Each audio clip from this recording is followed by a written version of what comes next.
A team with zero expectations just qualified for the knockout stage. A nation that nobody gave a chance to advance past the group stage is now preparing for the round of 32. It sounds impossible, but it is happening right now, at this very moment, with multiple teams nobody predicted would make it this far. And it is not luck. It is not magic. It is the system itself. The tournament structure has completely changed, and it is forcing outcomes that felt impossible under the old rules. This World Cup is chaos, but it is organized chaos. Let me explain exactly why small nations are advancing, why favorites are going home, and why this is only the beginning. First, the most obvious reason. 48 teams, 12 groups, 4 teams in each group. That is the entire structure right there. Under the old format, 32 teams, 8 groups, 4 in each group. Same math, completely different consequences. When you go from 8 groups to 12, you go from top 2 teams advancing to top 2 teams advancing. But here's the difference.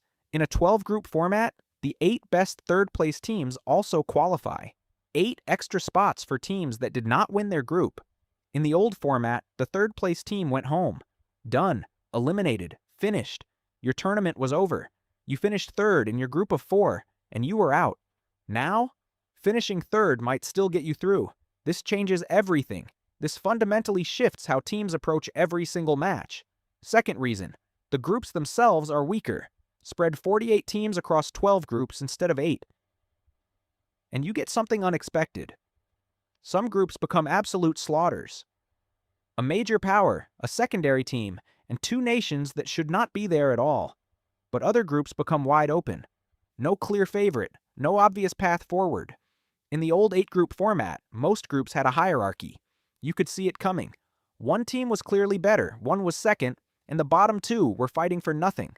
Now, some groups have nobody. Literally nobody stands out.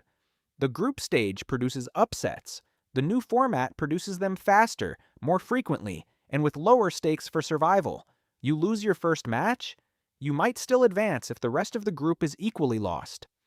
Third reason, the mathematics of advancement changed. In the old system, 9 points out of 9 guaranteed advancement. 8 points usually guaranteed it. You could make a calculation. You could predict with accuracy. This tournament, the math is different in every single group. One group, 8 points might get you out. In another group, 9 points might not. It depends entirely on how the other results fall. This uncertainty means smaller teams are not mathematically eliminated as early. They have a longer runway. Fourth reason, no team is truly isolated anymore. In an 8-group format, you knew your competition. You knew exactly who could eliminate you. 4 teams, 3 spots, clear arithmetic. Now 12 groups means your fate is partially decided by matches you do not play in. If the group next to you produces different results, your third-place finish becomes golden or terrible. Teams are not just competing against their 3 opponents. They're competing against the mathematics of 11 other groups happening simultaneously. This creates a paradox. Teams have more control over their destiny, but less certainty about their outcome. You can beat everyone in your group and still be out if the other third-place teams are stronger. You can lose and still qualify if everyone around you loses worse. The old format was brutal but predictable. This format is unpredictable but somehow kinder to underdogs. Fifth reason, tactical desperation. When you are a smaller nation, when you know the chances are slim, when you enter this tournament expecting to get eliminated in 3 matches, something shifts mentally in the knockout phase if you make it. You have nothing to lose. The favorite is defending. You are attacking. You have already exceeded expectations. The psychological weight is completely different. And this is where it gets interesting. The old tournament structure rewarded consistency. Do your job, accumulate points, advance. The new structure rewards survival. Make it to the next round any way you can. This sounds like a subtle difference, but it is not. It changes how matches are played in the final round of the group stage. Remember, the final round is played simultaneously across all groups.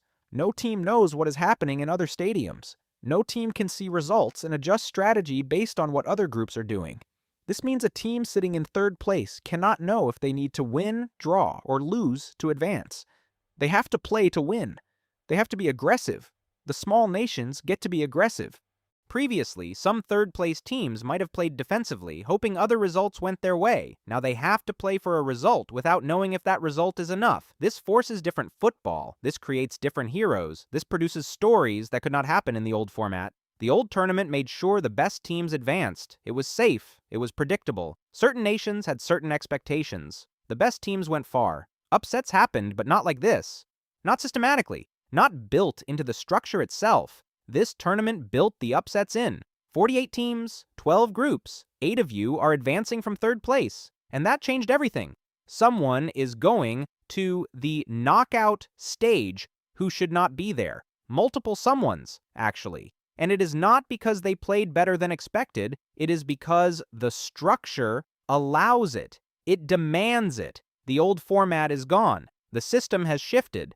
The rules have changed, and now we watch as small nations prepare to play against favorites they had no right to face. Underdogs that were mathematically alive when they should have been mathematically dead. Teams that finish third and still get another chance. This is the World Cup now. This is what 48 teams creates. More chances, more paths, more stories, more chaos. And whether you think that is a good thing or a terrible thing, it is happening whether you like it or not. The tournament structure has decided it. The math has decided it. The groups have spoken. Now we see what happens next. The game has not changed. The rules around it have. Subscribe if you enjoyed this type of content. It means a lot. You're welcome.